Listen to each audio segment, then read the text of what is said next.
22 তারিখে হচ্ছে আমাদের সাথে তারা আলোচনায় বসার একটা প্রতারণা করে, যে তারা বলেছিল যে আলোচনায় বসবে। আমরা যখন আলোচনার জন্য গেলাম তখন তারা একটা পুলিশের এসআই দিয়ে আমাদের সাথে খুব বাজে ব্যবহার করে, এবং আসলে তারা আলোচনা করতে আমাদের ডাকেনি। আলোচনার নামে তাদের উদ্দেশ্য ছিল হুমকি দেওয়ার জন্য, হুমকি দেওয়া। তো একই ধরনের কাজ তারা আবারও করেছে রিপিটেডলি আমাদের আন্দোলনের মুখে তারা। এবং সবচাইতে যেটা দুঃখজনক ব্যাপার, যে আমরা 2 ডিসেম্বর থেকে যখন আন্দোলন শুরু করলাম, স্বাভাবিকভাবে গ্রামীণফোনের উচিত ছিল আমাদের সাথে বসা। আমরা দেখছি যে বাংলাদেশের গণতান্ত্রিক পরিবেশ ফিরে আসার পরে বিভিন্ন শ্রেণী পেশার মানুষ তাদের দাবি দাওয়া নিয়ে জানাচ্ছে, এবং সেক্ষেত্রে তাদের অথরিটি যারা আছে তারা দাবি পূরণ না করুক, অ্যাটলিস্ট আলোচনার জন্য আসছে। কিন্তু গ্রামীণফোনের সাথে আমরা যেটা দেখলাম, যে আমরা দীর্ঘদিন ওখানে অবস্থান করার পরও সামান্য আলোচনার জন্য তারা আমাদের কাছে আসছে না। তো 22 তারিখে তারা এই ধরনের একটা ঘটনা ঘটালো, তারা ডেট দিল আলোচনা করবো না। 4 ফেব্রুয়ারি তারা একই ঘটনা করলো আরো নগ্নভাবে। সেখানে ভাট্টা থানার ওসি ছিল মাজাহার, সে মধ্যস্থতাকারীর ভূমিকা নিল। হঠাৎ করে সে কোথা থেকে এসে যে ভূমিকা নিল সেটা আমরাও পরিষ্কার বুঝতে পারছিলাম না। এবং সে ভূমিকা নেওয়ার পরে এবং ওখানে যারা ছিল গ্রামীণফোন কর্তৃপক্ষ, তারা আমাদেরকে মিথ্যা একটা প্রতিশ্রুতি দিল যে 9 তারিখে তারা আবার আমাদের সাথে আলোচনায় বসতে চায়। এবং 9 তারিখে আমরা যখন আলোচনার জন্য তাদেরকে আহ্বান জানালাম, তখন আমরা আবিষ্কার করলাম যে তারা একটা মিথ্যা কথা বলেছে আমাদের সাথে।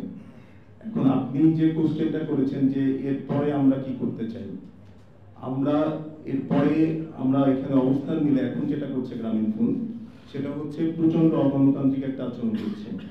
এবং আন্দোলনের শুরু থেকেই তারা এই ধরনের অগণতান্ত্রিক আচরণ আমাদের সাথে করছে। যেমন আমাদের শান্তিপূর্ণ যে অবস্থান আমরা জিপি হাউসের সামনে করি, বসুন্ধরার সামনে, সেখানে একটা মানুষের চলাচলের কোনো বিঘ্ন ঘটে না। এই ধরনের একটা শান্তিপূর্ণ আমরা কর্মসূচি করে আসছি।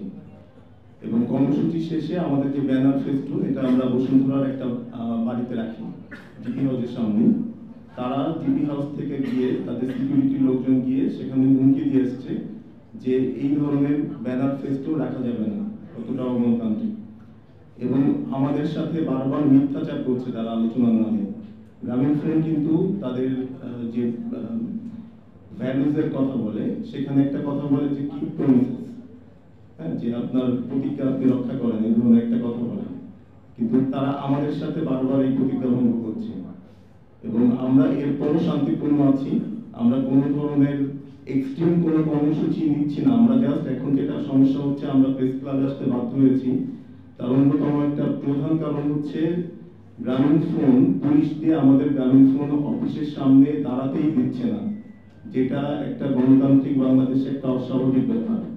আমরা যদি আমাদের 5 থেকে 10 জন সহকর্মী গ্রামীণফোন অফিসের সামনে দাঁড়াই, আমরা যদি হাঁটাহাঁটি করি, সেটাকে তারা শত শত পুলিশ দিয়ে বাধা দিচ্ছে। হ্যাঁ, তো এই বিষয়টা আমরা আসলে বুঝতে পারছি না যে একটা গণতান্ত্রিক দেশে, যেখানে আমাদের আইন শৃঙ্খলা রক্ষাকারী বাহিনী বিভিন্ন জায়গায় অনেক ভূমিকা পালন করার ছিল, তারা কেন গ্রামীণফোন যারা তাদের শ্রমিকদের ন্যায্য পাওনা, আইনি পাওনা দিচ্ছে না, শ্রমিকরা আন্দোলন করছে সম্পূর্ণ শান্তিপূর্ণ, আমরা আমাদের পরিবারের সদস্য নিয়ে ওখানে দাঁড়াই, আমাদের বাচ্চারা ওখানে উপস্থিত থাকে। তো এই ধরনের একটা ডেমনস্ট্রেশনে কখনো কোনো ধরনের অরাজকতা সৃষ্টি হতে পারে, আক্রমণাত্মক পরিস্থিতি তৈরি হতে পারে, এটা অসম্ভব একটা ব্যাপার। এবং আমাদের এই ডেমনস্ট্রেশন গুলো বসুন্ধরাবাসী দেখছে, সবকিছু ক্যামেরার সামনে হচ্ছে। তারপরও কেন গ্রামীণফোন শত শত পুলিশ নিয়ে আমাদেরকে জাস্ট আমাদের দাবিটা জানাতে দিচ্ছে না, সেটা আমরা দেশবাসীর কাছে জানাতে চাই। এবং আমরা যেহেতু আমরা বঞ্চিত হয়েছি, আমরা বিভিন্নভাবে গ্রামীণফোনের এই অপকর্মগুলো তুলে ধরবো। তার ধারাবাহিকতায় এখন আমরা এখানে সাংবাদিক সম্মেলন করছি।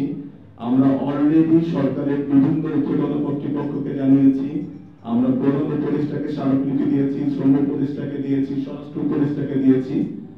আমরা চেষ্টা করছি যে আমরা সরাসরি তাদেরকে আমাদের সমস্যাগুলো, কথাগুলো জানাবো। এবং গ্রামীণ ফোনকে আমরা একটা মেসেজ দিতে চাই যে আমরা গ্রামীণ ফোনের যারা দীর্ঘদিন কাজ করে এসেছি, আমাদেরকে বঞ্চিত করা হচ্ছে এবং এই বঞ্চিত করার পরে তারা যে বাংলাদেশে ব্যবসা করছে, এই ব্যবসাটা আমাদের রেভিনিউ যে তারা করছে গ্রামীণ ফোন, এটাকে কিভাবে ক্ষতিগ্রস্ত করতে হয় ন্যায়সঙ্গত ভাবে।